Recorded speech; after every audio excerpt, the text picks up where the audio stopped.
Good afternoon, everybody. Welcome back to their installment of Scott's Selections here for Friday, September 25th. We're getting today's play of the day. Quick recap of what happened yesterday. We ended up picking up a loss with the over 48 between the Dolphins and the Jaguars. So line ended up climbing to 49, so we got a good number as I thought that it would continue to go up. Somehow the game went under. You had 28 points with about 6 minutes to go in the first half, and the game ended up landing at 44. Not exactly a fun second half for overbettors. You had the last 6 minutes of the first half. The Jaguars ran a toss play on 3rd and 5 after a 2-minute warning, and then they went for it, got sacked. It was just awful football as a whole.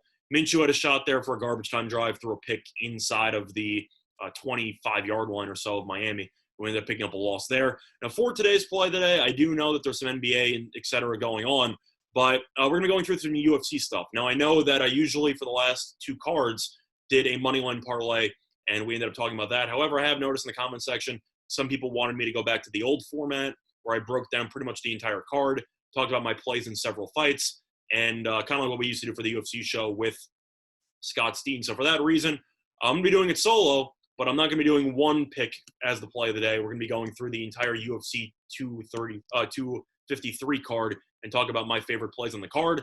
However, it's going to be a bit of a hybrid. I'm not going to go through every single fight. I'm only going to go through the fights that I actually have a play on. So without further ado, we're going to dive right in. We're going to be starting out with a matchup between Juan Espino and Jeff Hughes, which should be the second fight on the card. And in this fight, we're going to be taking Espino by submission at plus 175 on Bet Online. Now, a lot of people don't really know who Espino is because of the fact that he has not fought in MMA since 2018. However, his last fight was actually a win in the Ultimate Fighter finale. So he actually did win the Ultimate Fighter, and he had some injuries he had to deal with for the last 2 years or so. Now he's back. He's 9-1 in his career. 6 of those wins come by submission, and he's going up against Jeff Hughes. Now, Jeff Hughes has fought a little bit more recently, 10-3 overall. 4 of those wins by knockout, 5 by decision, 1 by sub. He is 10-3, as I said before, but he has not fought since October of 2019, so it has been a while. He has lost 2 of his 3 UFC fights, with one of them being a no contest because of an eye poke. But overall, simply put, I think Espino is a very solid fighter who people have – they just know how talented he is because he did win the Ultimate Fighter, and he had to overcome some injuries, which delayed his official UFC debut. But I think that there is definitely a reason why Espino, despite never fighting in the UFC officially, is a minus 300 fighter. In this spot. The over-unders are roughly 1.5. So they think that this fight should end relatively early. And I think Espino should win by sub, which is his preferred method of victory. So the first play on the UFC 253 card is going to be Espino by submission, which is available at plus 175 on Bet Online. It's mostly available at plus 150 in some spots like Fox Bet, etc. But Bet Online has plus 175, and I'll take those extra 20-something cents of value. Now, the second play is going to be on a fight it should end very, very quickly based on the actual breakdown of both fighters and the similar styles. And it will be a matchup between William Knight and Alexa Kammer. And we're going to be going with the under 1.5 rounds, which is available at plus 100 on Fox Bet. Now, if you're going to be taking under 1.5, so you need a very good reason as to why you think this fight is going to end particularly early. And both these fighters are experts when it comes to putting their opponents away. Kammer is 6-0 in his MMA career.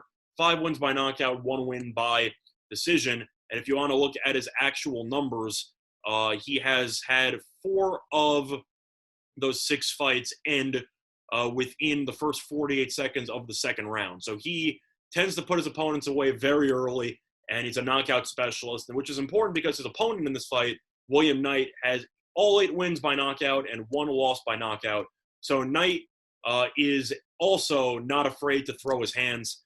And if you want to look at Knight's fights, he has had he's been in 9 fights. 6 of them have ended in the first round.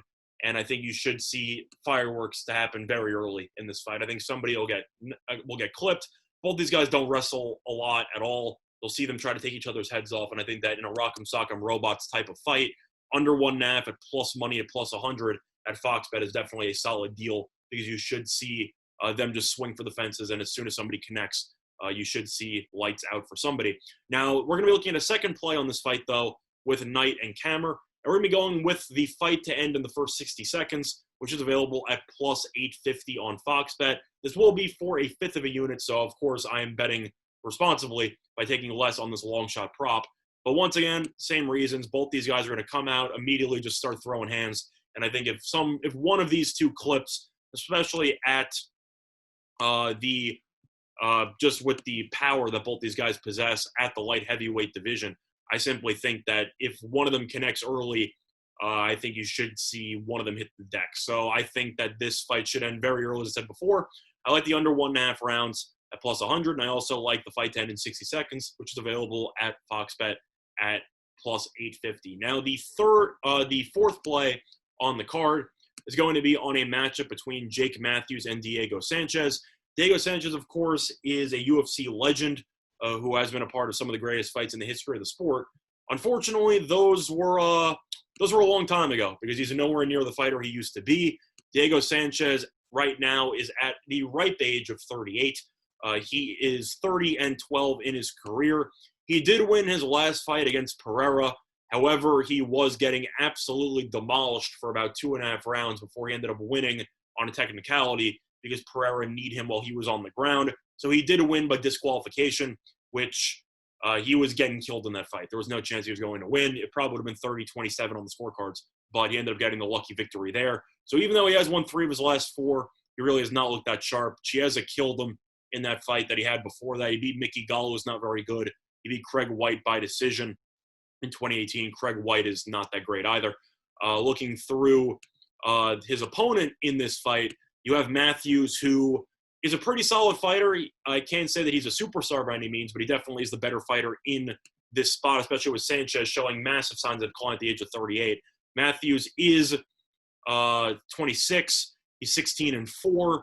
He's won each of his last 2 fights by decision. He beat Rostam Akhman, and he also beat Emil Meek by decision both ways. And I simply think that Matthews should be able to do enough to win this fight. However, Matthews, despite having the knockouts and the submissions, he does have 7 submission wins, so he is more of a submission guy, which is worth mentioning because Sanchez, in 42 fights, has never been submitted. So I think Sanchez should do a pretty good job of fighting the hands, keeping away from needing to tap. And I think for that reason, Matthews should be able to wrestle him, stay on the ground, and win his 3rd straight fight by decision. And at that price, you can find Matthews by decision at plus 120 on FanDuel. And I think that that is a pretty solid price considering the fact that Sanchez, who used to be a huge knockout guy, try to end the fight early, definitely has lost a step or 2. And I think Matthews will wrestle him and keep him on the ground to limit his power, to limit Sanchez's powerful hands. So once again, I like Matthews by decision at plus 120 on FanDuel. And the last play is going to be a moneyline parlay. You kind of knew it was coming because of the fact that we have done those in the last 2 UFC cards, and we have won both, so it has gone pretty well. But for the 2-pick parlay, we're going to be talking about 2 of the main card fights. However, it will not be involving the Adesanya and the Costa fight.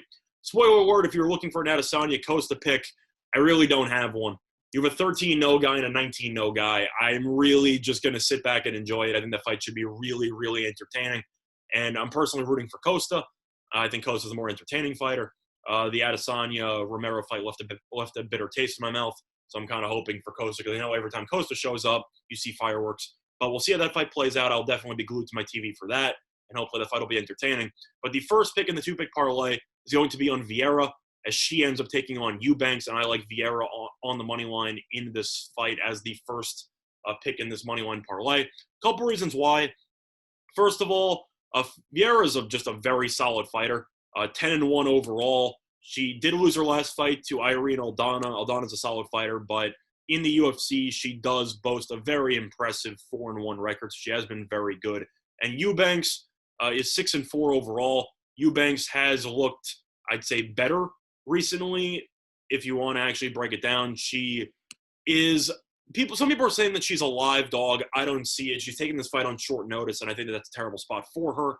6-4, 4 wins by decision, 4 losses by decision, 2 wins by knockout. She hasn't won each of her last 2 fights. She ended up upsetting Julia Avila in her last fight. But at the end of the day, Vieira, in my opinion, is just the much better fighter. If you want to break down the heights, Eubanks is 5'4". Vieira is 5'9". So you have a 5-inch height advantage for the favorite in this fight, which I think will play a factor. Plus, both of them are experts on the ground as they're both black belts in Brazilian Jiu-Jitsu. but Vieira does have a black belt in judo as well. And I think Vieira should be able to do a good enough job in the clinch and on the ground to neutralize Eubanks while also showcasing that 5-inch height advantage en route to probably a decision victory. But for safety purposes, Vieira by, I think that Vieira by just winning the fight on the money line is definitely a solid price here for the sake of the money line parlay. Just confirming though, the reach advantages here. She is 5'8", 5'9", as I said before. I don't really see a reach on her, but she does have a black belt in judo, as I said before. So I do think that she will be able to do enough in order to win the fight, especially with Eubanks taking this fight on short notice. I just think that she's a little bit above her pay grade here. I know she's won 2 straight fights, but this is definitely a step up in class. And I think that Vieira, who might be 2 or 3 fights away from a title contention fight, or even a title fight, I think that she should win this fight. So Vieira money line's gonna be the first pick, and the second pick is going to be on another title fight, but not the main event. It's going to be on a matchup between Blachowicz with Reyes. We're gonna be taking Reyes on the money line here, and that 2-pick parlay with Vieira and Reyes will pay out a +112 on DraftKings. Now, a couple reasons why I like Reyes in this spot. First of all, this might sound a little bit cliche, and I know that's not technically true. I think Reyes is the light heavyweight champion of the world. I thought that he beat Jones in his last fight. I thought they gave Jones the decision when he probably didn't deserve it, as I thought Reyes won the first 3 rounds. Either or, Reyes has been a phenomenal UFC fighter. He is 12-1 in his MMA career. I can say that he's kind of destroyed everybody in his path. He beat Weidman by knockout, but that's not that impressive. Beat Uzdemir by decision. He beat St. Preux by decision. Cannonier is the big win for me because I think Cannonier is really good. He beat Cannonier by first-round knockout. I just think he's a very talented fighter. He's just great in the stand-up, and I think that Reyes should be able to use his reach and use his just elite striking skills to pick apart Blachowicz. Now, I know Blachowicz is 26-8. His main win in the UFC, he had a 5-round split decision win against Souza, which was a very close fight. Souza's a pretty good fighter, but nowhere near the fighter he used to be. He also ended up beating Corey Anderson by first-round knockout in an upset victory to give him a potential title shot. And Anderson, don't get me wrong, it's a good win. I think Anderson might be a little bit overrated. Anderson kind of blew up as a serious contender after beating Johnny Walker. It turned out Johnny Walker was pretty overrated. So I think that Blachowicz, despite being a solid fighter, should be a very entertaining fight as both of them love to throw. But for me, I just think Reyes has a little bit too much power in the hands. And I think that Reyes should be able to do enough to win this fight, either by decision or by knockout. So for me personally, I think that Reyes and Vieira moneyline at parlay at +112 on DraftKings is a pretty solid deal. And those are going to be the plays for UFC 253. So once again, I'm just going to go by all of them just to break it down. All these plays are going to be for 1 unit with the exception of the night camera 60-second prop, which will be for 0.2 units. But once again, I'm going to go down all 5 plays once again. It's going to be Espino submission at +175 on BetOnline. Night camera under 1.5 rounds at +100 on FoxBet. Then you have 0.2 units of a night camera to end in 60 seconds at +850 on FoxBet. I got Matthews by decision at +160 on FanDuel. And then I have a 2-pick moneyline parlay, Vieira moneyline and Reyes moneyline, and that pays out at +112 on DraftKings. Other than that, that's been the Sullivan of Scott selections here for Friday, September 25th. Just give me a breakdown in the comment section below if you prefer this format or if you rather just have the 2-pick moneyline parlay, the 1 pick for about a 5-minute video, or the little bit longer one with multiple picks. Either or, let me know. And yeah, I'll take your feedback in mind and we can adjust on that moving forward. But other than that, though, good luck to all of you and your respective best today. Bye, everyone.